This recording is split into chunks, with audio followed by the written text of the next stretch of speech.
главный экспонат нашего музея, который мы представляем после длительной реставрации. Знаменитая белокаменная Спасская башня Кремля готова принимать посетителей. Отреставрировали все 3 яруса. Теперь здесь музей, посвященный фортификации крепости и самой башни на разных исторических этапах. От Волжской Булгарии до наших дней. Ставилась цель минимально входить с какими-то изменениями в архитектуру Спасской башни. Лишь подчеркнуть и сохранить то, что уже было.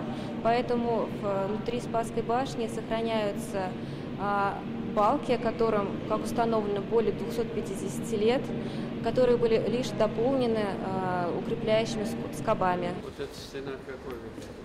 Она сохранила в основе кладку 16 века. Первым посетителем в День Республики стал Рустам Минниханов. Он осмотрел все экспонаты, а их более 100. Это элементы вооружения, архитектуры и строительных материалов. Среди самых ценных – макет обороны железной решетки «Герса», свинцовые пули и огнестрельное оружие войска Ивана Грозного. Во время изучения Спасской башни и реставрации были вскрыты интересные моменты, которые мы называем секретами Спасской башни. Это проходы, лестницы, которые сейчас ведут в глухие стены.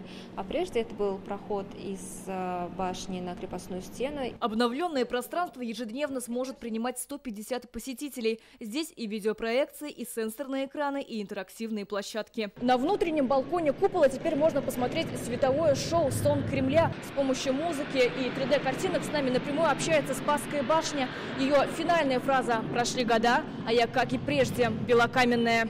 Теперь мы сможем увидеть и услышать малиновый звон Спасской башни. Казанцы помнят, как он выглядел с 60-х по 90-е годы. В 7 часов вечера при каждом ударе колокола башня будет озаряться малиновым цветом.